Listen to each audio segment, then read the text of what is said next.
Good morning everyone, आप सभी लोगों का स्वागत है। आज 21 मार्च है तो हिंदी न्यूज़पेपर एनालिसिस के न्यूज़ एनालिसिस में सीरीज़ में हम लोग बात करने वाले हैं यूपीएससी, बीपीएससी, यूपीपीसीएस जैसे स्टेट पीसीएस जो हिंदी स्टेट पीसीएस होते हैं उसके से संबंधित जनसत्ता और दैनिक जागरण राष्ट्रीय संस्करण न्यूज़पेपर में आप लोगों के लिए कौन सा पीटी, मेंस और इंटरव्यू ओरिएंट न्यूज़ को कवर किया गया है जो आपके लिए एग्ज़ाम के लिए इम्पोर्टेंट होगा। यह हमारा 233वां एपिसोड है। तो हमें विजिट करने के लिए www.iftihs.in पर लॉगिन कर सकते हैं, विजिट कर सकते हैं वेबसाइट पर। और इसके साथ ही साथ ध्यान रखिएगा, यदि इसके प्रीलिम्स, मेंस और इंटरव्यू ओरिएंट की पॉइंट को प्राप्त करना है, साथ ही साथ मेंस आंसर राइटिंग डेली करना है और वीकली करना है, तो आप हमें 599 पेड कर 1 ईयर के सब्सक्रिप्शन के साथ इसे प्राप्त कर सकते हैं। बहुत से बच्चे इसे परचेज कर रहे हैं। रीज़न इसके पीछे, मैंने कल आप लोगों के लिए नोट्स कैसे बनाए इसके लिए एक वीडियो बनाया था जिसे आप लोगों को अपलोड किया है। जो अभी तक बच्चे नहीं देखे हैं वो जाकर ज़रूर देखिएगा उस वीडियो को। उसका पिन मैं आप लोगों को कर दूंगा इस वीडियो के साथ, तो आप दोनों को साथ एक साथ देखिएगा क्यों ज़रूरी है आपके लिए। प्रीवियस ईयर क्वेश्चन में कैसे प्रश्न पूछे गए हैं टॉपिक के साथ।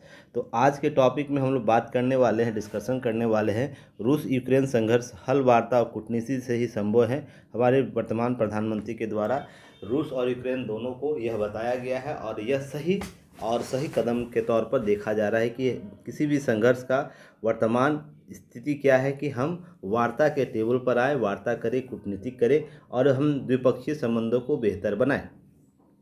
आयोग की निष्पक्षता अर्थात इलेक्शन कमीशन की बात हो रही है यहाँ पर।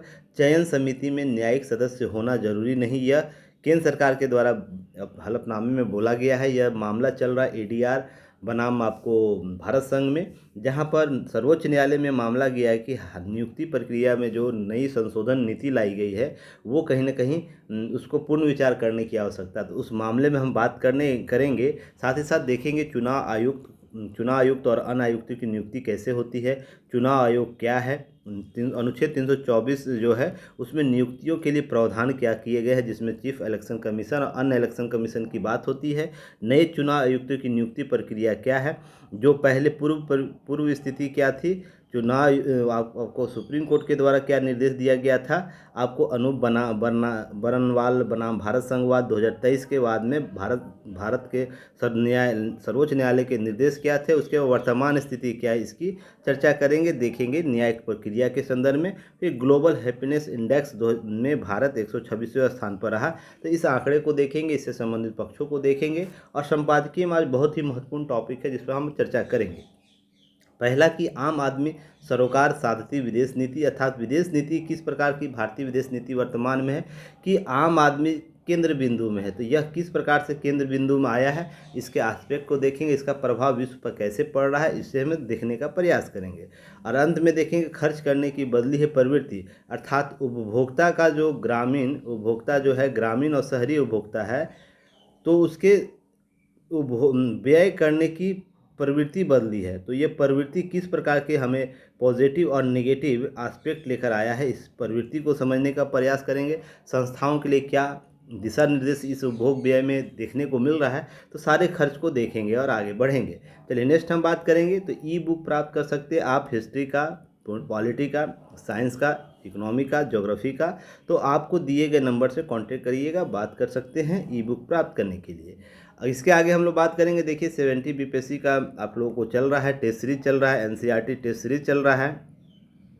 तो आपको होली का सीज़न अभी है, होली में आपको 24 से लेकर 27 तक कोचिंग संस्थानें सभी बंद रहेंगी। तो इस बार का जो आपको टेस्ट होगा, तो ध्यान रखिएगा 28 मार्च को सारे टेस्ट होंगे और फिर उसके बाद संडे को अपने शेड्यूल के साथ नेक्स्ट टेस्ट स्टार्ट हो जाएंगे।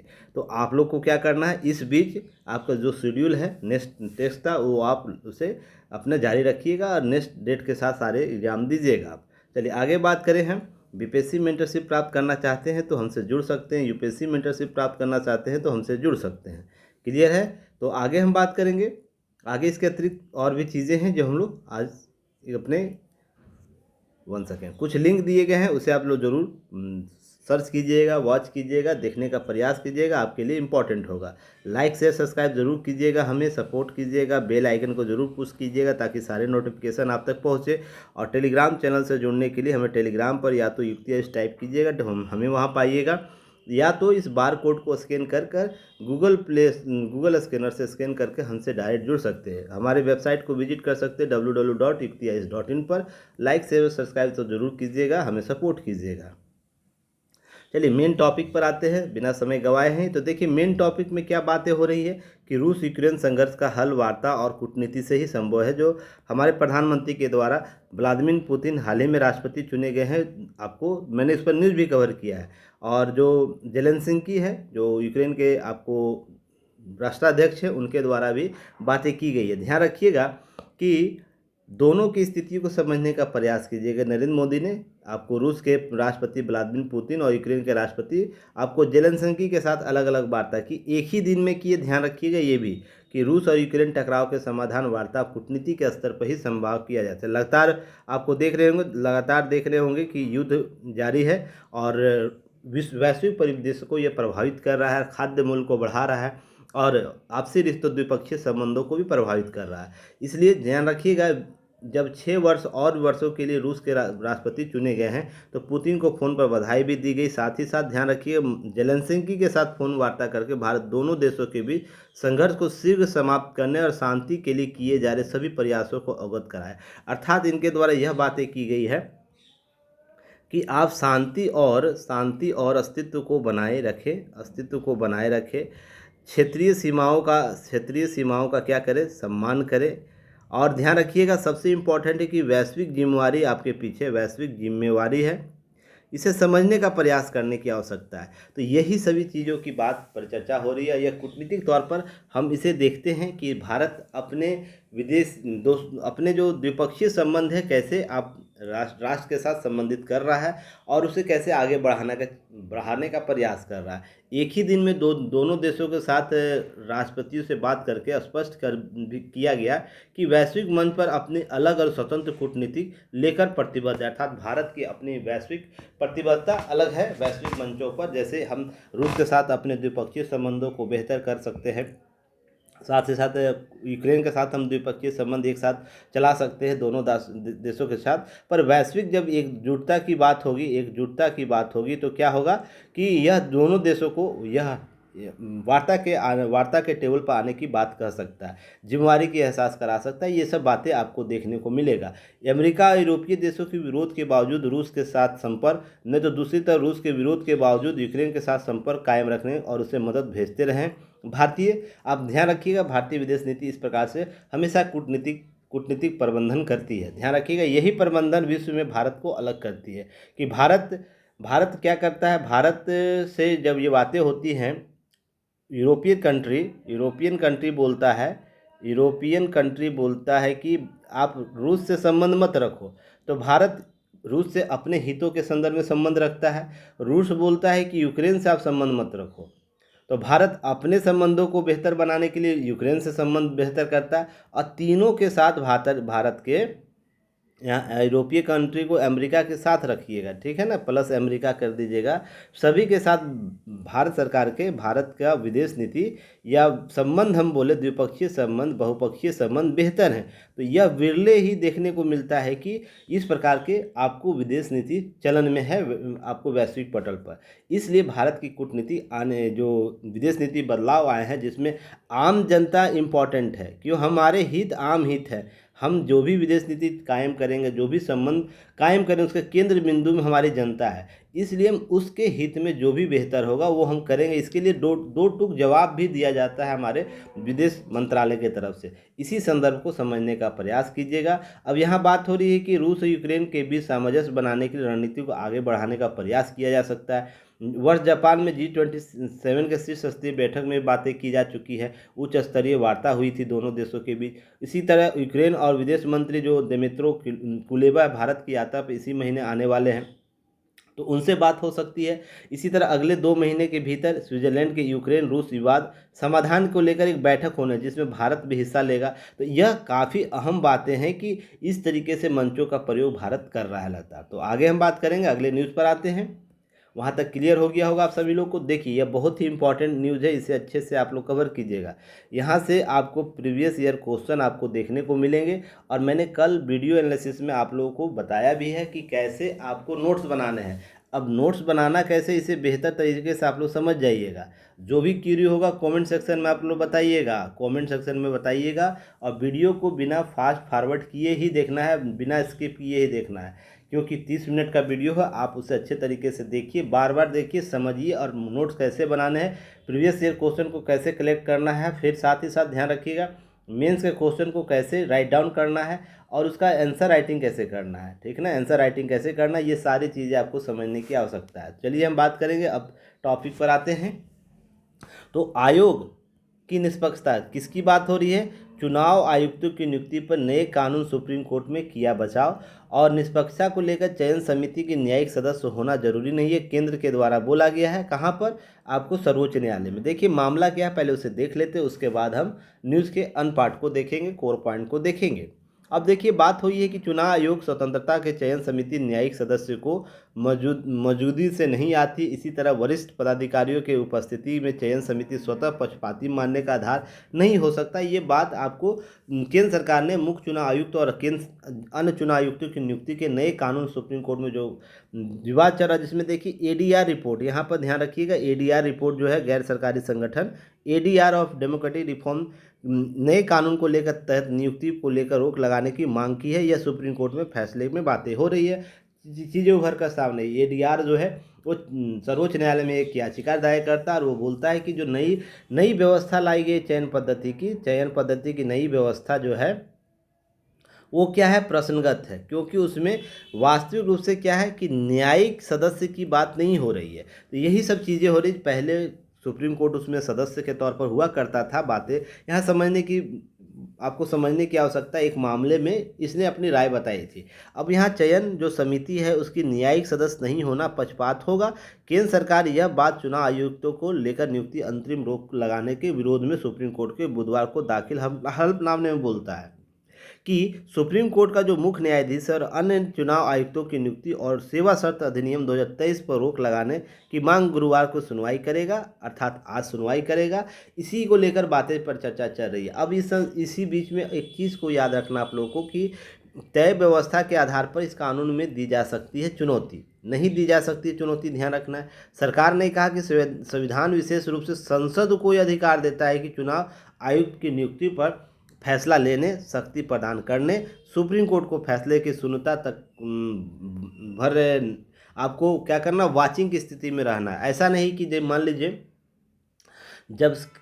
लीजिए जब हम इस पर 70 साल तक कोई भी कानून नहीं बनाए हैं, तो आप इस पर नियंत्रण की बात कर सकते हैं, निर्देशन की बात कर सकते हैं, और प्रदर्शन की बात कर सकते हैं। आपको किस प्रकार के प्रदर्शन करने हैं, किस प्रकार से कार्य गतिविधि करनी है, यह कौन कर सकता है? सुप्रीम कोर्ट कर सकता है। पर जब आप संसद में कानून बना देते, किसी विषय पर कानून बना देती है जिस पर संसद को यह अधिकार है, विस्तृत रूप से अधिकार, तो उस बनाए गए विधि के अनुसार क्या होगा, अनुसार आपको कार्य करना होगा। अब इसकी व्याख्या यह हो सकती है कि जब केशवानंद भारतीवाद क्या बोला था, केशवानंद भारतीवाद बोला है कि मूल ढांचा प्रभावित नहीं होना चाहिए। अब यही बातें की है केशवानंद भारतीवाद में। तो क्या प्रक्रिया मूल ढांचा, इसे आपको समझने की आवश्यकता है कि न्यायिक प्रक्रिया जो नियुक्ति हो रही है, लोगों की नियुक्ति जो की जा रही है, वो क्या मूल ढांचा की श्रेणी में आएगा? जो सुप्रीम कोर्ट इसे पूर्ण विचार करेगी, इस पर पूर्ण विचार करेगी, तो बिल्कुल भी प्रक्रिया आपको मूल ढांचा नहीं है। हाँ, निर्वाचन आयोग मूल ढांचा हो सकता है, और है भी, ध्यान रखिएगा। निर्वाचन आयोग की शक्तियों में बदलाव करेंगे तो ये चीज़ें आपको देखनी होगी, पर प्रक्रिया में कौन से समिति में लोग हैं, ये मूल ढांचा नहीं है। तो इसे समझने का प्रयास कीजिए। जब तक इसे मूल ढांचा में शामिल नहीं किया जाएगा, सुप्रीम कोर्ट इस पर पूर्ण विचार, इस कानून विधि को लैप्स नहीं करवा सकती या संवैधानिक घोषित नहीं कर सकती। इस चीज़ को समझने का प्रयास कीजिए। यही मामला सारा चल रहा है। या तो इस कानून को लैप्स करने के पीछे आपको प्रक्रिया को मूल ढांचा में लाना होगा। क्लियर हो गया? इस चीज़ को समझने का प्रयास कीजिएगा। चलिए आगे हम बात करेंगे। तो चुनाव आयुक्तों की नियुक्ति कैसे होती है, इसको लेकर आपको समझने की आवश्यकता होगी। अभी ध्यान रखिएगा, निर्वाचन आयोग एक स्वायत्त संवैधानिक प्राधिकरण था जिसे संविधान के द्वारा स्वायत्तता दी गई है। मूल संविधान में यह संघ और राज्य निर्वाचन प्रक्रियाओं के संचालन करने के लिए उत्तरदायी है, अर्थात उसके चुनाव कराने के लिए अधिकारी है। इसके लिए ध्यान रखिएगा, यह निकाय लोकसभा, राज्यसभा, राज्य विधानसभाओं, देश के राष्ट्रपति, उपराष्ट्रपति पदों पर क्या करता है, निर्वाचन का संचालन करता है। जो महत्वपूर्ण संवैधानिक पदों पर निर्वाचन होता है उसके लिए निर्वाचित व्यवस्था करता है। अगर हम वहीं बात करें राज्यों की पंचायतों की बात करें, पंचायतों में नगर ग्रामीण पंचायती का प्रक्रिया की हम बात करें, उसकी निर्वाचन प्रक्रिया कौन करवाता है, राज्य निर्वाचन आयोग करवाता है। तो आपको पता होगा ये सब जानकारी, आपको मैंने पहले भी बता रखा है। तो ध्यान रखिएगा, ये 16 अक्टूबर 1989 को जो बातें हो रही हैं कि 16 अक्टूबर 1989 से पहले 2 अतिरिक्त आयुक्त नियुक्त होते थे, परंतु उनका कार्यकाल बहुत कम होता था। 1 जनवरी 1990 के बाद तक यह व्यवस्था चली थी। तब 1 अक्टूबर 1993 को 2 अतिरिक्त निर्वाचन आयुक्तों की नियुक्ति की। तब से यह व्यवस्था क्या, बहुस्तरीय व्यवस्था, अर्थात पहले क्या हुआ करता था, केवल मुख्य निर्वाचन आयुक्त हुआ करते थे, पर 93 के बाद 2 अलग अतिरिक्त आपको निर्वाचन आयुक्त बनाए गए। तीनों ध्यान रखिए समांतर में सेम होते हैं, पर प्रमुख बेंच पर क्या होता है, अध्यक्ष कौन होता है, यह आपको मुख्य निर्वाचन आयुक्त होता है। तीनों की योग्यता सेम होगी, चयन प्रक्रिया सेम होगी, शक्तियां सेम होगी। क्लियर हो गया, इस चीज़ को समझने का व्यवस्था समझिएगा। यहाँ पर 3 व्यक्ति है, तीनों समानांतर स्थिति में है। बस इसको क्या किया, बीच वाले को एक अध्यक्षीय नीति दे दिया गया, अध्यक्ष बना दिया, मॉनिटर बना दिया। एक संदर्भ से समझिए, इसको मॉनिटर बना दिया गया और यह क्या करेगा, इनके सहयोग से काम करेगा। यही अपर तीनों की चयन प्रक्रिया, नियुक्ति प्रक्रिया सेम आधार पर होती है। अब इसे ध्यान रखिएगा, अनुच्छेद 324(2) के अनुसार मुख्य निर्वाचन आयुक्त निर्वाचन आयुक्तों की नियुक्ति संसद विधि के नियत राष्ट्रपति के द्वारा किया जाएगा, जिनका कार्यकाल 6 वर्ष या 65 वर्ष की आयु जो भी पहले तक होगा, अर्थात 6 वर्ष तक होगा उनकी अधिकतम और 65 वर्ष आयु की अधिकतम सीमा तक होगी।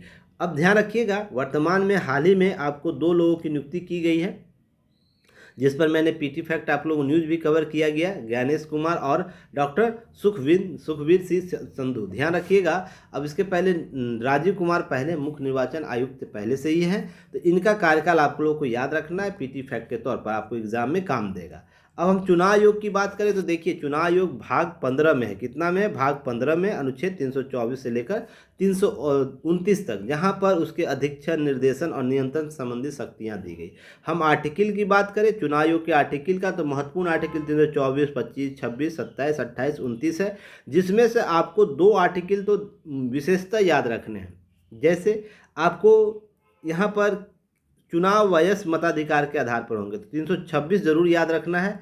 इसके अतिरिक्त ध्यान रखिएगा, 326 के अतिरिक्त आपको कौन सा भी हाल ही में चर्चा में रहा है, तो यह आर्टिकल 325 चर्चा में रहा है, जहां पर एक राष्ट्र एक चुनाव में जो रामनाथ कोविंद जी की जो समिति बनाई गई, इसमें संशोधन करने की बात की गई थी। याद है, मैंने आपको परसों ही इस पर न्यूज़ कवर किया है। तो इसमें संशोधन की बात करा, तो ये क्या कहता है, धर्म, जाति, लिंग के आधार पर किसी व्यक्ति विशेष की मतदाता सूची में शामिल न करने, उनके आधार पर मतदान के लिए अयोग्य नहीं ठहराने का प्रावधान करता है। इसमें संशोधन करने की बात एक राष्ट्र एक चुनाव में रामनाथ कोविंद समिति के द्वारा की गई, तो ये बहुत ही चर्चा में रहेगा। तो ये आर्टिकल आपको याद रखने हैं। आर्टिकल 326 क्यों है याद रखनी है आपको, मताधिकार की बात करता है। क्यों बात करता है, अभी चुनाव होने वाली है और 1.8 करोड़ लोग क्या होंगे, नए मतदाता हैं, तो इससे संबंधित आपको प्रश्न पूछा जा सकता है। अब है 327 क्या कहता है, विधानसभा चुनाव में संबंध में संसद की शक्ति क्या होगी, इसकी चर्चा 328 में, ऐसे विधानमंडलों के चुनाव के संबंध में प्रावधान करने के लिए राज्य विधानमंडलों की शक्ति का प्रयोग करता है। यह आर्टिकल आपको ध्यान रखना है। और 329 क्या कहता है, चुनावी मामलों में अदालतों के हस्तक्षेप को रोक लगाता है, अर्थात जो भी चुनावी प्रक्रिया होगी उसमें जो भी प्रक्रिया अपनाई जाएगी उसमें न्यायालय के हस्तक्षेप को रोका गया, अर्थात किसी प्रकार के फैसले से रोक लगाया गया। नहीं तो चुनाव प्रक्रिया सुचारू रूप से नहीं होगी, क्योंकि मामला चला जाएगा कोर्ट में तो वो प्रक्रिया रुक जाएगी, इसलिए अदालतों को हस्तक्षेप से रोका गया। क्लियर है। चलिए आगे हम बात करें इसी के साथ कोर पॉइंट में इसके।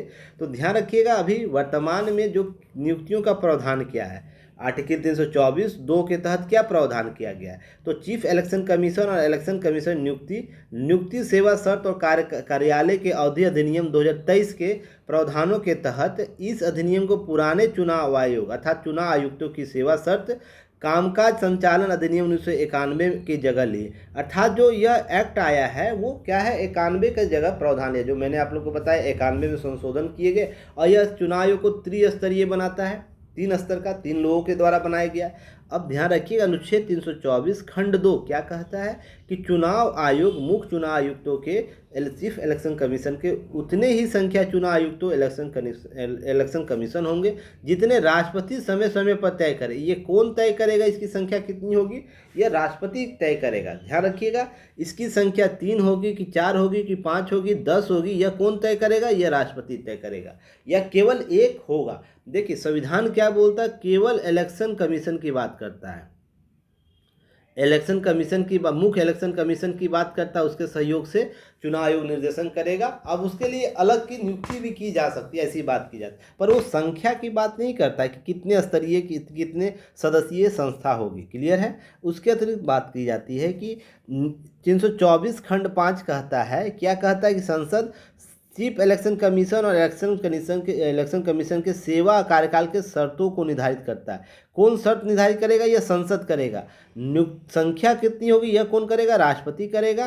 पर चीफ इलेक्शन कमीशन का जो सेवा कार्यकाल होगा 6 वर्ष होगा कि 10 वर्ष होगा कि 15 वर्ष होगा कि 65 वर्ष तक वो बना रहेगा कि 75 वर्ष तक बना रहेगा कि 80 वर्ष तक बना रहेगा, यह कौन तय करेगा, यह तय करेगा आपको संसद तय करेगी। उसको कितना वेतन और भत्ता मिलना चाहिए, यह कौन तय करेगा, यह तय करेगा आपको इलेक्शन कमीशन। ध्यान रखिएगा इसके लिए तय करेगा आपको संसद तय करेगा।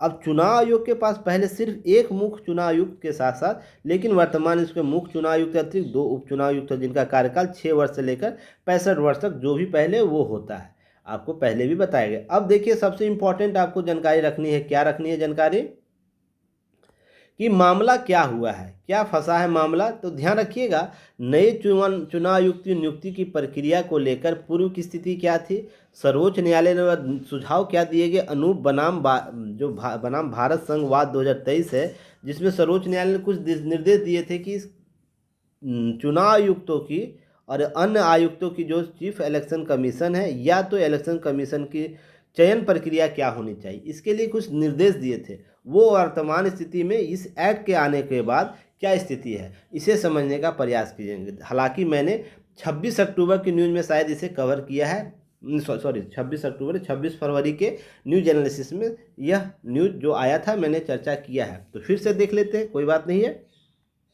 तो यहाँ पर देखिएगा कि पहले की स्थिति थी चयन प्रक्रिया में कि विधि मंत्रालय द्वारा नामों को क्या किया जाता, शॉर्टलिस्ट किया जाता था और प्रधानमंत्री द्वारा नामों को राष्ट्रपति को प्रेषित कर दिया जाता था। अब उसके बाद राष्ट्रपति द्वारा चुनाव आयुक्त और अन्य आयुक्तों की नियुक्ति की जाती थी और एक कमेटी का निर्धारित यहाँ किया जाता था। चुनाव जो प्रधानमंत्री नियुक्ति करेगा किसी विधि मंत्रालय के द्वारा जो शॉर्टलिस्ट करके भेजा जाता था, उसे एक कमेटी के माध्यम से आपको कर दिया जाता था। पर यहाँ सर्वोच्च न्यायालय ने सुझाव दिया 2023 के वाद में, इस वाद में अनूप बर्नवाल बनाम भारत संघ वाद में, कि कमेटी द्वारा चयन प्रक्रिया में कौन कौन हो सकते हैं। तो प्रधानमंत्री एक होंगे क्योंकि देश का आपको सशक्त कार्यपालिका होता है, और सदन का विपक्ष का नेता या विपक्ष में बड़े दल का नेता हो सकता है जो भी। तो यह पहले भी हुआ करता था, पर यहाँ पर ध्यान रखिए भारत का मुख्य न्यायाधीश आपको शामिल हो सकता है या उसके द्वारा नामित व्यक्ति। तो यह स्वयं को अपने भागीदारी के तौर पर सुनिश्चित किया। बहुत से चयन प्रक्रिया में भारत का मुख्य न्यायाधीश होता है, ऐसा नहीं कि पहली बार कोई व्यवस्था दिया था। और इसका रिकमेंडेशन आपको विधि आयोग के द्वारा भी किया गया है, विधि आयोग ने भी कर रखा है, ध्यान रखिएगा। ऐसा नहीं कि और कमेटी भी बहुत सी कमेटी बनी थी, आपको उसने भी कर रखी है। तो इसको लेकर ध्यान रखिएगा। दिनेश गोस्वामी समिति भी बनी है, बहुत सी समितियां बनी है, उन सभी ने यह बातें कर रखी है कि चयन प्रक्रिया में कौन से लोग हो सकते हैं, इसको लेकर अब एक की वर्तमान स्थिति। उसके बाद एक एक्ट लाया जाता है सरकार के द्वारा, मुख्य चुनाव आयुक्त और अन्य चुनाव आयुक्त नियुक्ति सेवा शर्त और कार्यकाल अधिनियम 2023, जिसमें उसने क्या बना, इस एक्ट में प्रधानमंत्री, सदन का विपक्ष का नेता, विपक्ष के सबसे बड़े दल का नेता और केंद्रीय मंत्री को इसमें शामिल कर दिया गया। अब ध्यान रखिएगा, जो यह व्यवस्था न्यायालय ने बनाई थी कि आपको मुख्य न्यायाधीश इसमें शामिल कर दिए ताकि चेक एंड बैलेंस की स्थिति हो सके कि अब दो लोग सरकार के ही हो गए। यहाँ पर इसमें दो लोग कौन हो गए? सरकार के ही लोग हो गए। अब ये सरकार के लोग हैं तो यह बहुमत, जो विपक्ष का नेता, उसकी कोई स्थिति रहेगी, उसके होने या ना होने की कोई स्थिति रहेगी, उसका कोई प्रिविलेज रहेगा? यह सबसे इम्पॉर्टेंट है। अगर भारत का मुख्य न्यायाधीश है, उसके द्वारा नामित कोई न्यायाधीश होता तो ये चेक एंड बैलेंस की थ्योरी अपनाई जाती, जो भी निर्णय होता मत से होता। यह बातें हो रही। अब तो प्रधानमंत्री और जो केंद्रीय मंत्री चाहेगा वही होगा। और उससे पहले जितने भी आपको विधि आयोग की बातें की गई थी, जब भी इससे संबंधित विधि आयोग को बोला गया था रिपोर्ट दो, उसमें वो बातें बोला गया था कि कम से कम ऐसी व्यवस्था होनी चाहिए। और कमेटी गठित की गई थी, वो भी यही बातें बोल रहा था। तो ध्यान रखना आपको यह कि वर्तमान स्थिति इसी को लेकर चर्चा हो रही है कि क्या यह जो लोग हैं, क्या यह लोग वास्तविक रूप से क्या करेंगे, वास्तविक रूप से बेहतर चयन प्रक्रिया अपनाएंगे, किसी प्रकार के पारदर्शी उसमें ना हो, किसी पर पक्षपात ना हो। यही विवाद चल रहा है न्यायालय में। क्लियर हो गया? मैं उम्मीद करता हूँ विवाद चल रहा है जो इसे आपको समझने का प्रयास कर रहे होंगे। अब ध्यान रखिएगा, जब तक सुप्रीम कोर्ट का फैसला नहीं आ जाता तो आगे की बात अब हम लोग नहीं करेंगे, क्योंकि स्टैंड मोड में रहिए, फैसले किस रूप से प्रदर्शित होते हैं। ठीक है, चलिए आगे हम लोग बात करें। 1 सेकेंड होल्ड कीजिएगा। चलिए, अब है कि हम लोग देखेंगे आम आदमी सरोकार साथी विदेश नीति। हम संपादकीय में देखेंगे कि यह न्यूज़ आपके लिए इम्पोर्टेंट क्यों है। तो ध्यान रखिए, यह न्यूज़ आपको यूपीएससी के जीएस पेपर 2 में और आपको विदेश नीति के तौर पर आपको यहाँ पूछा जा सकता है। वहीं बीपीएससी में हम बात करें तो ध्यान रखिएगा, जीएस पेपर 1 में आपको यहाँ से प्रश्न पूछे जा सकते हैं आईआर वाले पार्ट से। यूपी पीसीएस में भी बात करें तो यूपी पीसीएस का भी syllabus same to same UPSC के आधार पर है, तो आपको वहाँ से पूछ सकता है। और अदर स्टेट पीसीएस आप ध्यान रखिएगा, आपको विदेश नीति जहाँ जहाँ चर्चा है आपके टॉप जीएस पेपर में, आप वहाँ से कवर कर सकते हैं। अब चलिए हम बात करते हैं कि चर्चा क्या हो रही है। देखिए, वर्तमान प्रधानमंत्री नरेंद्र मोदी 10 वर्ष का कार्यकाल पूरा कर रहे हैं, तो विदेश नीति के मोर्चे पर जितनी सक्रियता देखी है उतनी किसी पूर्ववर्ती सरकार ने भी नहीं देखी, ऐसा संपादक के द्वारा कहा जा रहा है। तो क्या यह सत्य है या नहीं, इसकी हम चर्चा बाद में करेंगे। ठीक है ना, पहले हम आर्टिकल को देखते हैं, तथ्यों को देखते हैं। क्या उनके विदेश नीति में आम व्यक्ति है शामिल या केवल कोरी कागज, कोरी कल्पना है, इसे देखने का प्रयास करेंगे। अब यहीं पर बात होती है कि विदेश नीति पर्याप्त प्राथमिकता देखते हुए उनके अपनी ऊर्जा और समय अपेक्षित निवेश किया है। यही कारण है कि 2014 के पश्चात अधिकांश जनमत सर्वेक्षणों में मोदी सरकार विदेश नीति प्रदर्शन में उत्तरदायी खासी संतुष्टि व्यक्त किया गया है, जबकि पहली सरकारों के समय विदेश नीति में केवल बुद्धिजीवियों और एक विशेष वर्ग की दिलचस्पी होती थी। क्या यह सही है या गलत है, इसे मैं आगे तथ्यों में देखूंगा, जिसमें संपादक कुछ बातें बोल रहा है। अब अंतर्राष्ट्रीय संबंधों के स्तर पर आम नागरिकों की अभिरुचि और भागीदारी का भाव उजागर हुआ है। इस तथ्य को आप देखिएगा भी। जटिल अंतर्राष्ट्रीय समीकरणों संकटों से निपटने के लिए देश के पूरे समाज अंशभागी बनने का मामूली उपलब्धि नहीं है।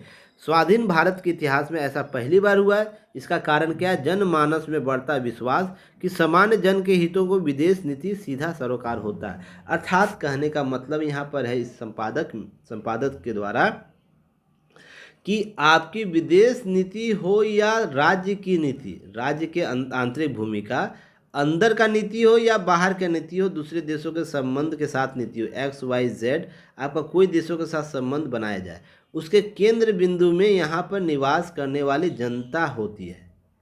क्योंकि आप जो प्रतिनिधित्व के तौर पर चुन के गए हैं वो जनता के लिए चुन के गए हैं ना, जनता के कार्यों के लिए चुन के गए हैं। तो जनता के हित राष्ट्रीय स्तर पर भी है और विदेश के स्तर पर भी है। अगर भारत का कोई नागरिक दूसरे विदेशों में जाकर अपने रोजगार के लिए अपने जीवन यापन कर रहा है तो आपका दायित्व है वो आपके केंद्र में होना चाहिए। यही बातें इस संपादक के द्वारा की जा रही है कि हम संकट में, आप देखेंगे कोरोना काल में या इस प्रकार से जब आपको अफगान स्थिति हुई थी, उसके बाद यूक्रेन की स्थिति हुई थी, तो यह यमन की स्थिति हुई थी, तो आपको समझ में आ रहा है। ऐसा नहीं कि पहले की सरकारें भी नहीं करती थी, पहले भी आप लोगों को देखेंगे कि सरकारें करती थी, बस जो स्थिति थी क्विक रिस्पॉन्स की वो इस स्थिति में अंतर आया है। हम किस प्रकार से वर्तमान स्थिति में बदलाव लेकर आए। ऐसा नहीं कि पहले केंद्र में सरकार केंद्र के नज़र में भारत के नागरिक विदेश नीति के प्राथमिकताओं में नहीं रहता था, पर स्तर में जरूर कमी आई है, क्विक में स्तर में जरूर कमी आई है, साथ ही साथ सीमा में बहुत कमी आई है। ध्यान रखिए, सीमा में सरकार अपने आम बातों में, जैसे अब कैसे होता है कि यूक्रेन के मामले में आप देखे होंगे, यूक्रेन के मामले में कि हमारा केंद्रीय मंत्री यूक्रेन के बॉर्डर पर था ना, 4 मंत्रियां गए थे और वहाँ से बच्चों को, वहाँ से जो भारत के नागरिक थे उनको रिसीव करके फिर वो देश में लाते। ऐसा रिस्पॉन्स, क्विक रिस्पॉन्स पहले नहीं हुआ करता था। समझ में आ रही बात, मैं किस रिस्पॉन्स की बात कर रहा हूँ, इस चीज़ को समझने का प्रयास कीजिए। आगे कि समान नागरिक महसूस कर रहा है कि अंतर्राष्ट्रीय पटल पर भारत जो नीतिगत पहल कदम उठा रहा है उससे प्रत्यक्ष लाभार्थी। आप देखते होंगे कि जब नीतियाँ अपनाई जाती हैं, जैसे आप रूस से क्या कर रहा है, रूस से तेल खरीद के लिए सारे यूरोपीय कंट्रियों ने और यहाँ तक अमेरिका ने दबाव भारत पर डाला, तो उनके द्वारा, भारत के द्वारा तेल खरीदने के लिए क्या बातें की गई कि हमें सस्ता मिल रहा है, जो हमारे भारतीय लोगों के लिए, भारतीय लोगों के हितों में है, क्योंकि उनको पे कम करना पड़ेगा और जिससे मूल्य भारत में कम होंगे। तो यह केंद्र बिंदु कौन है? जनता है। यही बदलाव आपको प्रत्यक्ष लाभार्थी के तौर पर देखने को मिल रहा है। क्लियर है? अब विदेश मंत्री एस जयशंकर जी के द्वारा यथार्थ ही कहा गया कि अगर हमने अच्छी विदेश नीति नहीं बनाई तो पेट्रोल की कीमत बहुत अधिक होती है, खाद्य तेल के भाव आसमान छू रहे होते और अपने मोबाइल फ़ोन का मूल्य भी काफ़ी होता। आप देख रहे होंगे कि पहले भारत से बाहर फैक्ट्रियाँ हुआ करती थी मोबाइल की, और यहाँ से आपको भारत आया करता था, तो मोबाइल का दाम तो अधिक होता ही होता था, साथ ही साथ उसमें आपको इस मोबाइल जो ओरिजिन देश है उसकी मनमानी चलती थी आपको। तो इस संदर्भ में समझने का प्रयास कीजिएगा। रोज़गार बाहर के लोग कमाए, पैसा बाहर के लोग कमाए, और उसके लिए पे कौन करे? भारत के नागरिक। तो भारत सरकार जो वर्तमान में है इस नीति के तौर पर लाई कि नहीं, आप अपने सेटअप भारत में लगाइए, कितनी भी बड़ी कंपनियां हो। यहाँ तक आपको ध्यान रखिएगा, टेस्ला की कारें जो थी उनको भारत में लाने के लिए, टेस्ला की कारें भारत में नहीं, ये आपको फैक्ट्री लगा रहा था, भारत से बाहर लगा के वो भारत में इंपोर्ट करना चाहता था। इसके लिए इंपोर्ट चार्जेस इतना लगा दिया गया कि उसे मजबूर होना पड़ा भारत में अपनी टेस्ला की कंपनी स्थापित करने। उस पर वो नीति बना रहा है, आने वाले समय में वो भारत में अपनी कंपनी खोलेगा। तो ध्यान रखिएगा। इसी तरह अमेजन की बात करें, इसी तरह हम गूगल की बात करें, स्टोर देखिए, भारत बहुत बड़ा एप्पल प्रोडक्ट का मार्केट है, पर उसके स्टोर कितने थे कुछ साल पहले?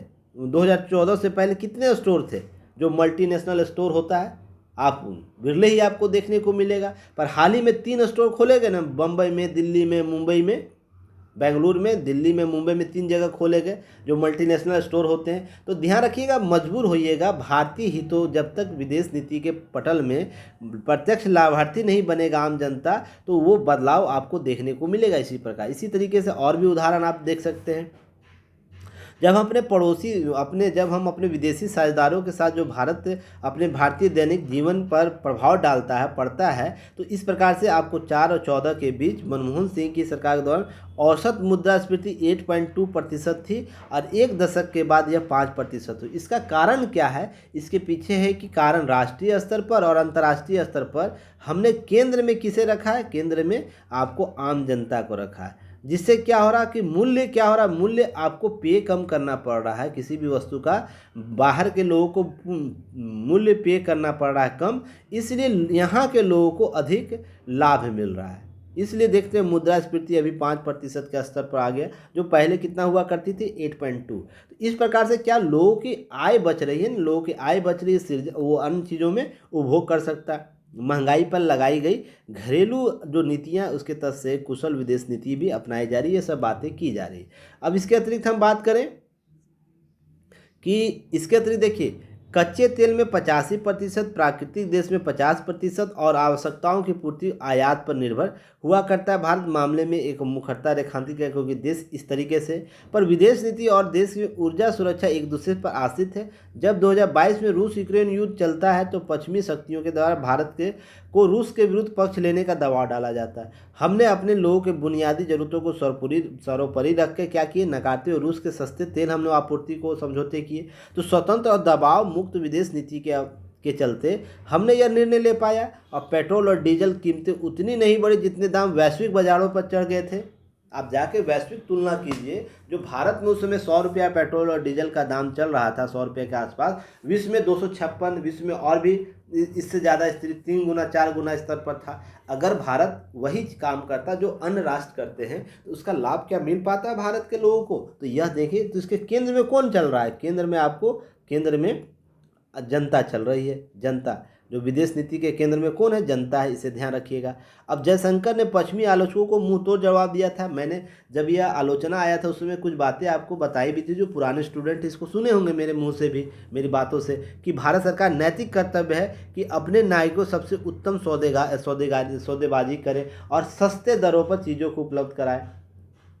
यह जनता, उसके जनता का हक है, उसका कर्तव्य है कि उसके सरकारों का कर्तव्य है इस प्रकार से वो सौदेबाजी करे। इसमें कोई बुराई नहीं है, क्योंकि उसका प्राथमिक उद्देश्य किस लिए बनाया गया, सरकार क्यों बनाई जाती है? सरल और सुगम सुगम जीवन पद्धति को बनाए रखने के लिए। यही इसलिए न सरकार चुन के बैठाया जाता है लोगों को कि हमें आवश्यकता जिस अनुसार हो उसके लिए सरल और सुगम जीवन व्यवस्था को बनाए सरकार। यह केंद्र में, विदेश नीति में के केंद्र में यह होना चाहिए आम लोग, इसलिए केंद्र सरकार के केंद्र में यह चीज़ें होती है। लोकतांत्रिक देश सरकारें प्रति प्राथमिक रूप से जवाबदेह होनी चाहिए। भारत सर्वप्रथम विदेश नीति विकासशील समुचित न्यायतंत्र अपनाता है, ये सब बातें होती है। अब इसके अतिरिक्त ध्यान रखिएगा कुछ बातें और भी। भारतीय अर्थव्यवस्था की जो बात हो रही है, इसमें मूलभूत सुधार और प्रशासनिक परिवर्तन क्या हुए, इसे ध्यान रखिएगा। भारत की ओर आकर्षित हुआ लोग, इस पर भारत में पूंजी और कारोबार के अवसर प्राप्त हुए। वहीं 2000 से लेकर 2023 तक भारत में कुल विदेशी प्रत्यक्ष निवेश यानी FDI लगभग 953 अरब डॉलर आए, जबकि 14 से 23 के दौरान इसमें कितना आया है? लगभग 615 अरब डॉलर। तो मात्र अगर हम इससे 14 से पहले 2000 तक निकाल दें तो आपको कितना आया था? 300 अरब के अप्रोक्स आया होगा ना। 53 घटा दिए 953 में 615 हम घटा देते हैं, तो याद रखिएगा, यानी कुल 65% FDI वर्तमान सरकार के दौरान आए। ये कैसे हो पाया? क्योंकि विश्वास कायम किया जा सका किस पर? यहाँ के लोगों पर और बाहरी निवेशकों पर। इसके लिए वो जो भी निवेशक है उनको पता है कि केंद्र में जो सरकार है वो क्या कर रही है, आपको जनता के हित में काम कर रही है। और जनता के हित में जो काम कर रही है, निवेशक प्रभावित होता है कि अपने लोगों पर जो विश्वास कायम किया जा रहा है, तो जो निवेशक के तौर पर इस देश में अपना पैसा इन्वेस्ट करेंगे वो किसी प्रकार से दायित्वों का, कर्तव्यों का निर्वहन करेंगे। इसके पीछे का मूल मकसद यही, इसलिए देखते होंगे 65% का FDI वृद्धि इस दौरान देखने को मिलता है। साथ ही साथ आपको सुरक्षा के मानक तय होंगे, साथ ही कानून व्यवस्था बनेगा, साथ ही इंफ्रास्ट्रक्चर का डेवलप किया जाए, क्योंकि मूल में कौन है? जनता है। जनता का कौन है? जीवन बेहतर करने की कल्पना है। तो ध्यान रखिएगा, इसके लिए इंफ्रास्ट्रक्चर डेवलप होगा, इसके लिए निवेश बढ़ाया जाएगा, इसके लिए सरकार विभिन्न स्तरों पर क्या करेगा? सुविधा देगी। इसलिए FDI आपको देखने को मिलता है 65% की स्थिति को बढ़ा देता है। अब ध्यान रखिए 2023 में भारत 70 अरब डॉलर FDI मिला, जो चीन में 33 अरब डॉलर से दुगना है। ध्यान रखिएगा, चीन विश्व की बढ़ती हुई इकोनॉमी के तौर पर देखी जाती है, दूसरी सबसे बड़ी इकोनॉमी। तो याद रखिएगा, जब ऐसी स्थिति में भारत क्या है, अभी 5वीं इकोनॉमी है ना, फिर भी भारत पर सबसे ज़्यादा विश्वास किया जा रहा है। रीज़न उसके पीछे क्या है कि विदेश नीति इसकी जो बनाई जा रही है, विदेश नीति में इसमें केंद्र में राष्ट्रीय स्तर पर भी मुद्दे काम कर रहे हैं और अंतर्राष्ट्रीय स्तर पर भी मुद्दे काम कर रहे हैं, जिसके केंद्र बिंदु में जनता के हित इम्पॉर्टेंट है। और जो भी इसके प्रति सरकार होगी वो क्या होगा, उससे राष्ट्रीय स्तर पर निवेश बढ़ेगा और अंतर्राष्ट्रीय स्तर पर भी निवेश बढ़ेगा। क्योंकि बेहतर जीवन यापन करने के लिए क्या इंपॉर्टेंट है? इंफ्रास्ट्रक्चर इंपॉर्टेंट है, स्वास्थ्य सुविधाएं इंपॉर्टेंट है और जनहित संबंधी, जन कल्याण संबंधी योजनाएं इंपॉर्टेंट है। इसलिए हर क्षेत्र में FDI का निवेश बढ़ा होगा। आप जाकर डाटा देखिए। क्लियर है? अब इसके अतिरिक्त देखिए, ध्यान रखिएगा, इसके अतिरिक्त कुछ बातें और भी। चीन दशकों तक एफडीआई मोर्चे पर अपराजय रहा था, किंतु भारत ने स्वयं के पश्चिमी पूंजीपतियों और सरकारों के समक्ष चीन से बेहतर और आकर्षक गंतव्य के प्रस्तुत कर भरकस प्रयास किया, जो परिणाम अब मिला है। चीन लगातार कई दशकों से एफडीआई के मोर्चे पर पराजय था, उसे सबसे ज़्यादा एफडीआई प्राप्त होता था क्योंकि उन्हें सस्ते दरों पर चीज़ें उपलब्ध होती थी। तो लोग यहाँ पर उभरते हुए चीन को देख रहे थे। पर भारत ने अपने विदेश नीति गत एक दशक में जो परिवर्तित किया है, जिसमें जनता इम्पोर्टेंट है, जनता के इंफ्रास्ट्रक्चर इम्पोर्टेंट है, उसके आधार पर हम दूसरे देश भारत पर निवेश करने के लिए अपने पैसे को लगा रहे। इस चीज़ को समझिएगा। इसके अतिरिक्त बात हम करें तो ध्यान रखिएगा, विदेश व्यापार समझौते भारतीय नागरिकों के सुगम प्रवासी और आवाजाही को संबंध बनाया। जितने भी विदेशी व्यापार समझौते हो रहे हैं उसके पीछे भारतीय नागरिकों और सुगम बनाने के लिए ही कराए जा रहे हैं। विदेशी व्यापार समझौते के संदर्भ में हम बात करें तो देख रहे होंगे अभी हम फ्री ट्रेड एग्रीमेंट करना चाह रहे हैं सभी देशों के साथ ही साथ हम आपको दक्षिण और उत्तर के जो संबंध है उसको बेहतर करने का प्रयास करें।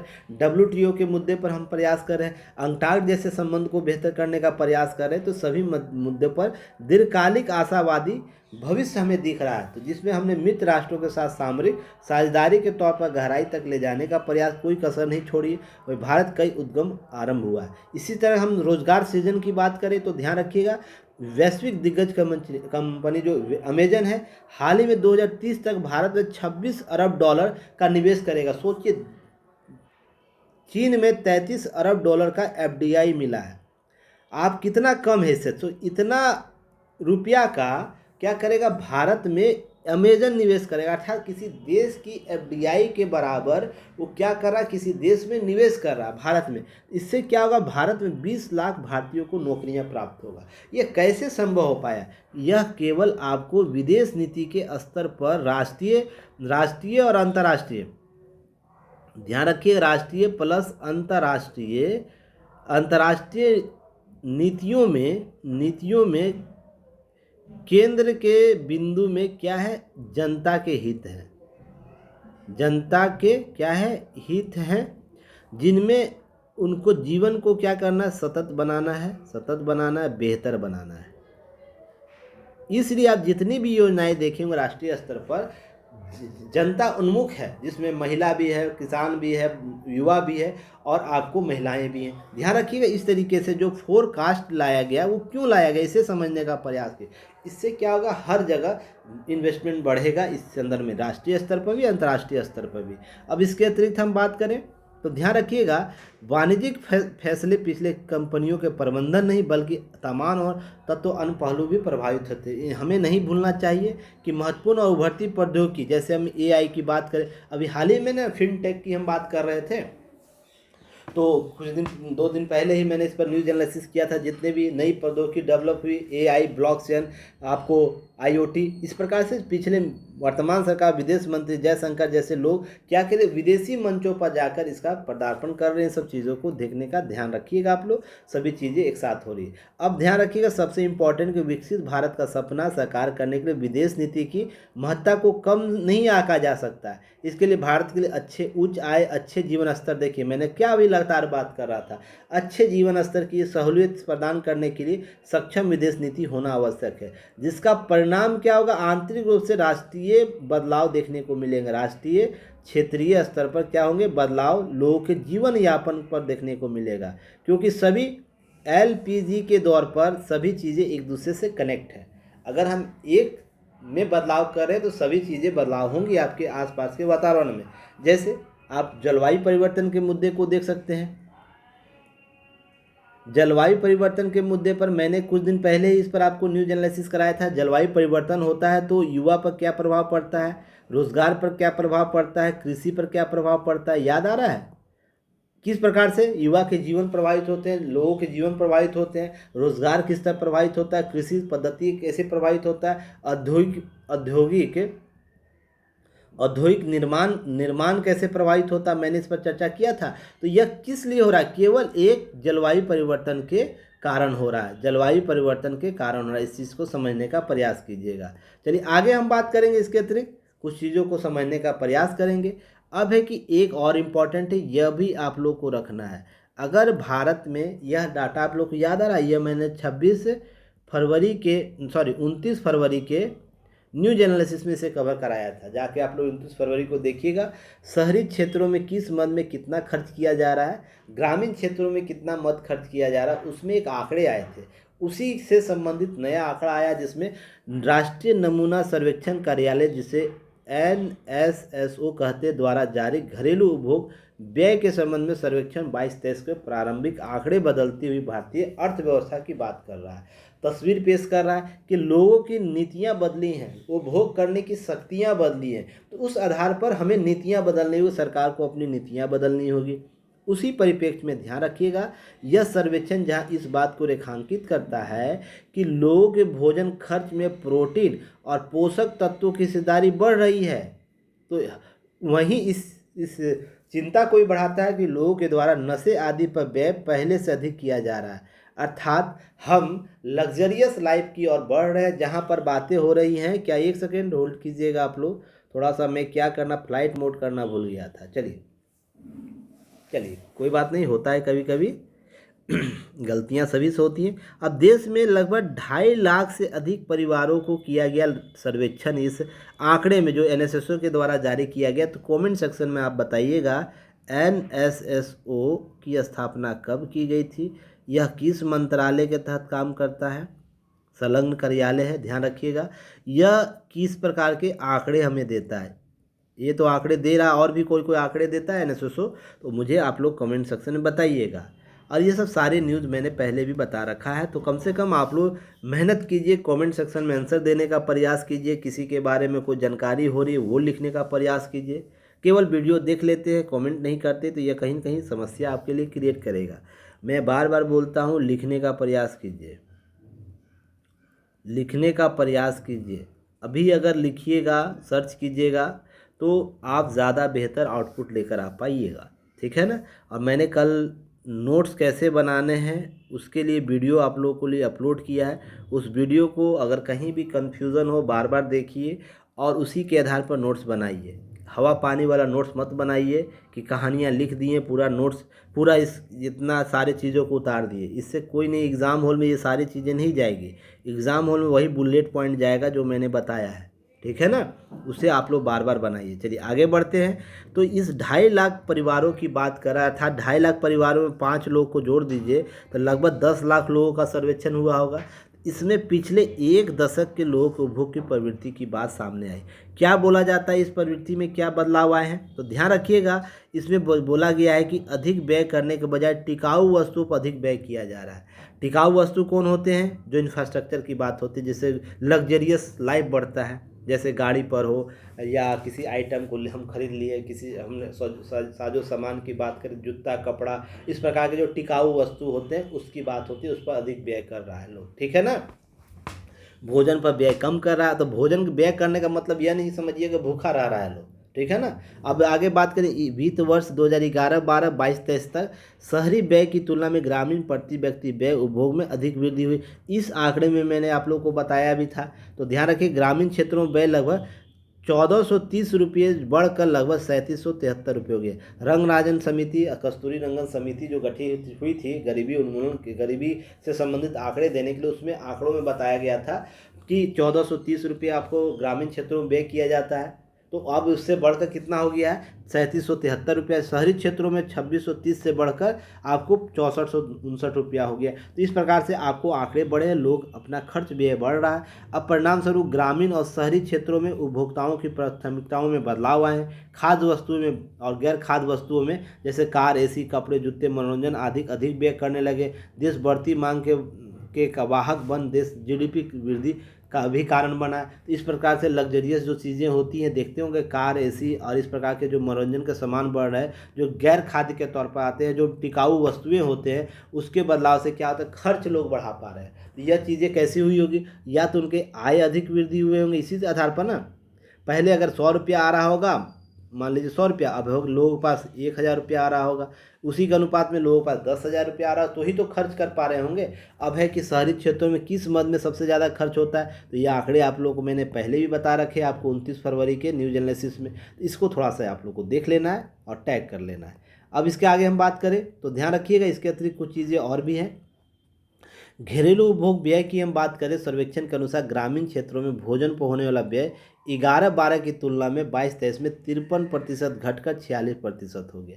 घरेलू उपभोग व्यय अर्थात कहने का भोजन, जैसे जैसे हम कुछ खाद्य वस्तुओं का उपभोग करें उसकी बात हो रही है, उसमें आपको 53 से घटकर 46% आ गई। अब लगभग 7% कमी हुई है। अब ध्यान रखिए शहरी क्षेत्रों में 43% से गिरकर 39% पर आ गई, ये भी लगभग आपको 4% की कमी हुई है। अब है कि सर्वेक्षण में भोजन की थाली होने वाले परिवर्तन काफ़ी ध्यान आकर्षित करता है। लोग खाद्य वस्तुओं पर अपना व्यय नहीं कर रहे हैं, अब गैर खाद्य वस्तुओं पर अधिक व्यय कर रहे हैं। इसी तरीके से ध्यान रखिए ग्रामीण परिवारों में अनाज पर किए जाने वाले व्यय हिस्सा 2011-12 की तुलना में 22-23 में 11% घटकर 5% आ गए। अर्थात अनाज खाने वाले में जैसे गेहूं, चावल, आटा, इस प्रकार से जो अनाज होते हैं, जो खाद्य वस्तु होती है, उस पर खर्च प्रतिशत घटा है। और शहरी क्षेत्रों में 6.6% घटकर 3.6 पर। तो क्या कर रहे हैं लोग खाना छोड़ दे रहे हैं? सबसे बड़ा प्रश्न तो यह है, खाना नहीं छोड़ रहे हैं, लोग खर्च व्यय करना छोड़ दे रहे हैं, जिसके आधार पर हम कह सकते हैं कि लोग अधिक अब खर्च किस में कर रहे हैं? गैर खाद्य वस्तुओं में। ऐसा नहीं लोगों की आय कम हो गई, लोगों की आय बढ़ी है। इसका सीधा अर्थ क्या है कि लोग अब अनाज और दालों पर होने वाले व्यय से अधिक पेय पदार्थों पर खर्च कर रहे होंगे। प्रसंस्कृत भोजन पर, जो हम आपको डिब्बा बंद भोजन होता है उस पर लोग खर्च कर रहे हैं, जिसमें प्रोटीन और कार्बोहाइड्रेट्स इस प्रकार से चीज़ें होती है, उस पर अधिक खर्च कर रहे हैं। अब ये दूध और दूध से बने उत्पादों के साथ साथ उच्च मूल्य वाली पोषक सामग्री, अंडे, मछली, मांस, फल, सब्जियां अधिक व्यय कर रहे होंगे लोग। इस प्रकार से जो पहले हम परंपरागत खाद्य वस्तु होती थी उसके अतिरिक्त भी लोग खर्च कर रहे हैं। ये आंकड़े बता रहे हैं, ऐसा नहीं कि मैं और आप लिखा हुआ चीज़ों को पढ़े। ये एनएसओसी के द्वारा जारी खाद्य घरेलू उपभोग व्यय सर्वेक्षण के आधार पर कहा जा रहा है। यही प्रवृत्ति शहरी परिवारों की तुलना में ग्रामीण परिवारों में देखी जा रही है। बदलते भारत, उभरते ग्रामीण मध्यवर्ग, बढ़ती क्रय शक्ति की आवश्यकता है। अब ध्यान रखिए क्रय शक्ति जितनी बढ़ेगी, लोगों का डिमांड उतना बढ़ेगा, तो अब है कि उत्पादन उतना बढ़ेगा। उत्पादन बढ़ेगा तो देश में यही 3 चीज़ें मैंने आप लोगों को बता रखा है कि 3 चीज़ें शुरू हो जाएगी। उत्पादन जैसे ही क्रिएट होगा तो उत्पादन होगा, तो डिमांड, जैसे डिमांड होगा तो उत्पादन होगा, प्रोडक्शन होगा तो निवेश होगा, आपको इन्वेस्टमेंट होगा, DPI कॉन्सेप्ट आपको लागू हो जाएगा। चीज़ें समझ में आ गई? इसी तरह की बातें हम करेंगे आगे। लोग पर केवल परिवहन, प्रसाधन सामग्री या अन्य घरेलू सामग्री मनोरंजन पर अधिक व्यय नहीं करें, बल्कि नशीले पदार्थों में हिस्सेदारी बढ़ रही। दिशा नीति निर्देशक गंभीरता को ध्यान दे रहा है। अब जैसे इसका आंकड़ा देख सकते हैं कि मैं अगर बात करूं तो बिहार में शराबबंदी है, सभी लोग जान रहे हैं शराब नहीं मिलता है, पर धरातल स्तर पर क्या ये सही है? आप स्वयं देखिएगा। पहले जो शराब की बोतलें 300-400 में मिला करती थी, 500 में मिला करती थी, 800 में मिला करती थी, वही बोतल अभी 1800 में मिल रहा है, 2000 में मिल रहा है, 4000 में मिल रहा है ब्रांड के आधार पर। तो क्या लोगों के व्यय आदतें छुटी है? नहीं। यह सरकार अपने स्तर पर नहीं मानती है, घरेलू स्तर पर, धरातल स्तर पर लोग शादियों में और अन्य जगहों पर पी रहे हैं, इसे ध्यान रखिए। पर व्यय बढ़ गया है, इसका मतलब है कि नशीले पदार्थों पर खर्च लोगों का व्यय बढ़ गया है। आप इसे हर स्टेट के साथ जोड़कर देख सकते हैं। देखिए सरकारी आंकड़े बोलते हैं कि शराबबंदी है, ठीक है ना, पर धरातल पर क्या शराब मिल रहा है? तो इस प्रकार नशीले पदार्थों में आपको देखने को मिलेगा पान पुड़िया। पहले क्या हुआ करता था? पान पुड़िया के दाम में कितना हुआ करता था? आपको रजनीगंधा की हम बात करें, रजनीगंधा मैं हालांकि मैं नहीं खाता हूँ, फिर भी रजनीगंधा का जो कीमत पहले हुआ करता कितना हुआ करता था? 5 से 10 रुपया, आज वो 30 रुपया के आसपास हो चुका है। तो ये आंकड़े बढ़े हैं ना, आप समझ के देखिएगा। आप ट्रेनों में जाते होंगे तो वहाँ पर नशीले पदार्थ जो गुटखा होता है कितना रुपया मिलता है? मैं तो हमेशा ये सब चीज़ें ऑब्जर्व करता हूँ। पहले 2 रुपया में 1 रुपया मिला करता था, वो 5 रुपया 10 रुपया हो गया। तो लोग इस पर व्यय कर रहे हैं तो ही तो उतने दामों में मिल रहा है, इस चीज़ को समझिएगा। हाँ, खपत के स्तर पर हो सकता है लोग पहले 10 खाते थे, अभी 5 खा रहे होंगे, 6 खा रहे होंगे, पर मूल्य तो वृद्धि हो रहा है ना, इसी को ध्यान में रखिएगा आप लोग। अब घरेलू उपभोग हम सर्वेक्षण की बात करें तो लोग जो अधिक विविध भोजन विकल्पों पर जा रहे हैं, इसे सकारात्मक बदलाव आ रहा है। फल, सब्जियों, पशुधन उत्पादों की बढ़ती मांग कृषि फोकस बदलाव करने की बात करता है। जितना हम व्यय बढ़ाएंगे जिस खाद्य वस्तु पर हम व्यय बढ़ाएंगे उसकी डिमांड क्रिएट हो जाएगी। इसी प्रकार से हम फलों, सब्जियों, पशुधनों पर उत्पादों की बढ़ती मांग जैसे हो रही, तो क्या होगा, कृषि को नए नवाचार अपनाने होंगे। इन पर फोकस आपको आधारित कृषि करनी होगी। अब किसानों को अपने उत्पादन में विविधता लाना होगा, बढ़ते बाजार में लाभ उठाने का अवसर प्राप्त करने होंगे। सरकारों को फलों, सब्जियों, पशुधन खेती करने वाले किसानों को प्रोत्साहित करना होगा। बुनियादी ढांचा, तकनीकी सहायता प्रदान करना होगा। ये सब चीज़ें बदलाव करना है, क्योंकि व्यय के आधार पर जिस तरह का डिमांड होगा उसी का प्रकार का प्रोडक्शन करना पड़ेगा ना, तो ही तो हम उस प्रकार के लाभ ले पाएंगे। नहीं तो ऐसा चला, डिमांड है आम का, आम का डिमांड है, अभी ठंड में आम का डिमांड है, और अभी आप लीची रोपना शुरू कर दीजिए तो कोई लीची खाएगा? सोच के देखिएगा।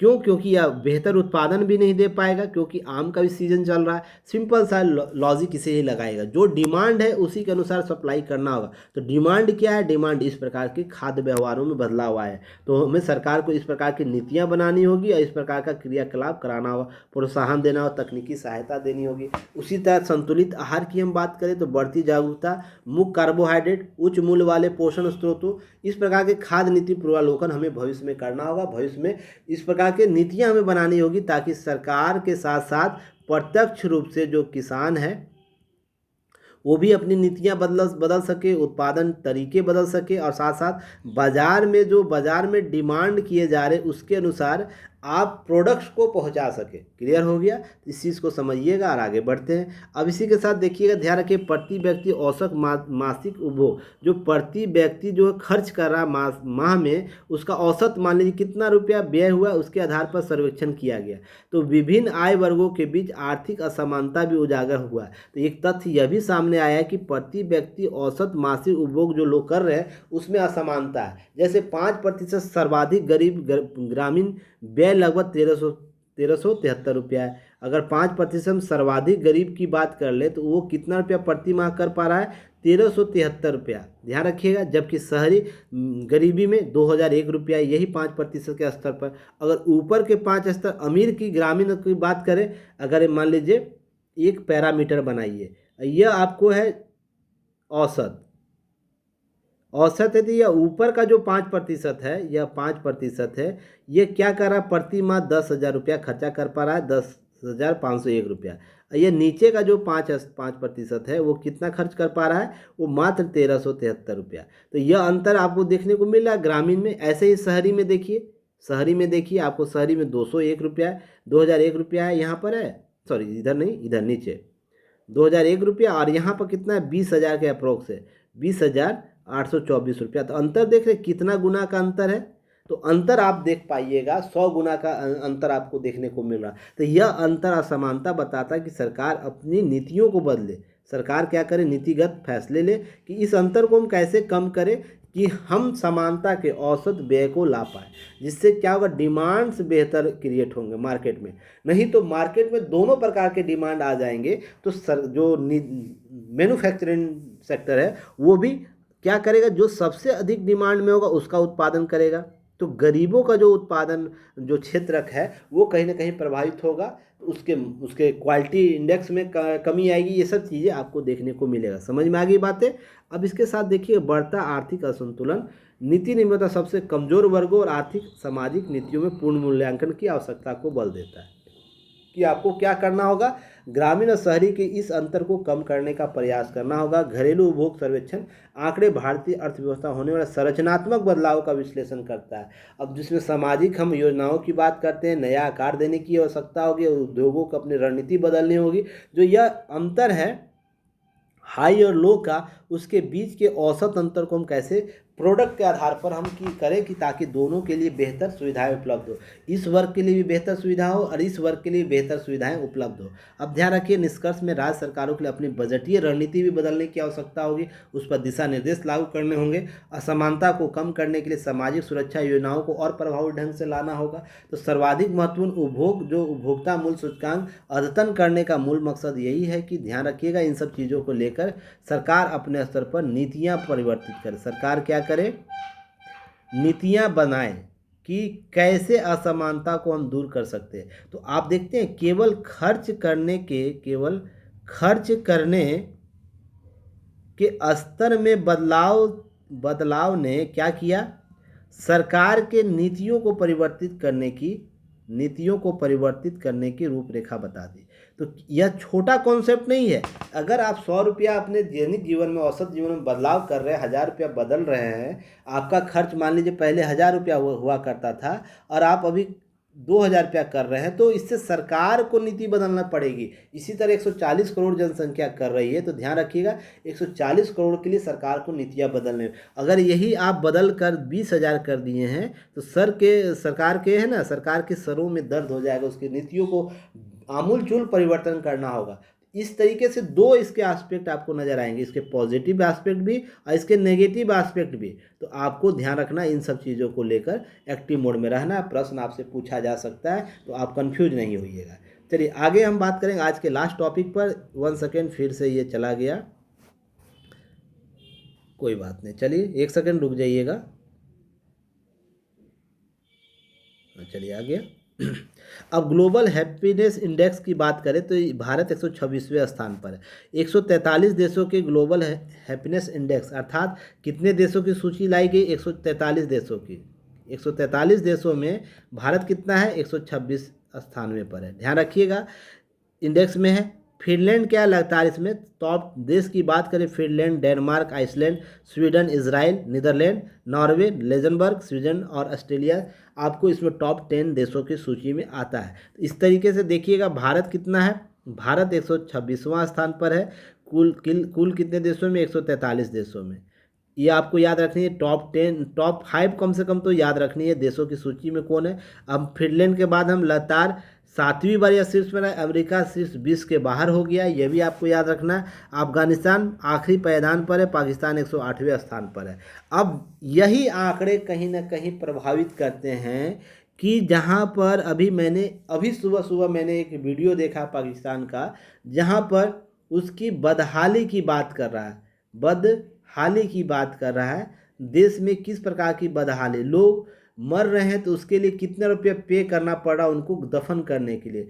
खाद्य वस्तुओं की मांग कितनी बढ़ गई है, जहां पहले 5 किलो का आटा 830 रुपया में होता था, अब कितने रुपये में वो चला गया है। तो ये सब आंकड़े आपको ध्यान रखने होंगे कि ये कहाँ से 108 रुपये में 108वें रैंक पर आ सकता है। क्या हैप्पीनेस इंडेक्स में जो क्वालिटी इंडेक्स डेवलप किया गया है, क्या वास्तविक आकलन कर पाता, हमेशा यह प्रश्नगत रहता है। इसको लेकर ध्यान रखना है। जब मेंस की क्लासेज में हम ये सब चीज़ों पर चर्चा करेंगे, आज 2 टॉपिक इंपॉर्टेंट था, फिर कभी हम इस टॉपिक पर चर्चा कर लेंगे, बार बार आएगा, तो ध्यान रखिएगा। हम इन सब चीज़ों को लेकर फिर से चर्चा कर सकते हैं, जिसमें प्रश्न यह उठता है कि क्या इसके जो आंकड़े हैं वास्तविक रूप से प्रदर्शन करता है भारत का। हमेशा इस पर दबाव होता है कि भारत का रैंकिंग हमेशा गलत देता है। तो हैप्पीनेस इंडेक्स की हम बात करेंगे मेंस में अलग से, ठीक है ना। चलिए आज का प्रश्न आप लोग लीजिए कि इस टॉपिक से 1 सेकेंड आइए कि यहाँ पर बदलते विदेश नीति की बात हो रही है। चलिए एक प्रश्न हम यहाँ से लेंगे, यही प्रश्न था। प्रश्न यहाँ पर आप लिखिएगा क्वेश्चन के तौर पर, भारत की विदेश नीति में आए बदलाव ने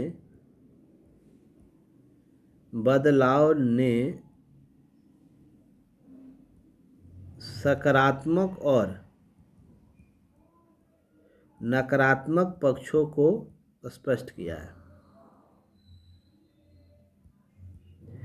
है। हालांकि इसके केंद्र में आम जनता के हित महत्वपूर्ण है। स्पष्ट करें क्या है। भारत की विदेश नीति में आए बदलाव ने सकारात्मक और नकारात्मक पक्षों को स्पष्ट किया है। हालांकि इसके केंद्र में आम जनहित जो है महत्वपूर्ण है। स्पष्ट करें। यह 15 अंक का है, ध्यान रखिएगा। और शब्द सीमा 200 7 PM से पहले आप लोग लिख कर ग्रुप में अपने ग्रुप में भेज दीजिएगा। वेबसाइट आप विजिट कीजिएगा। अभी ऐप का इशू चल रहा है, कुछ दिन और चलेगा। वेबसाइट पर जाकर UKTIS.in पर जाकर जिनको बाय करना है बाय कर सकते हैं, ₹599 रहता है। आप परचेज कीजिए ताकि हम लोग और मजबूत हो सके, टीम को और विस्तृत कर सके।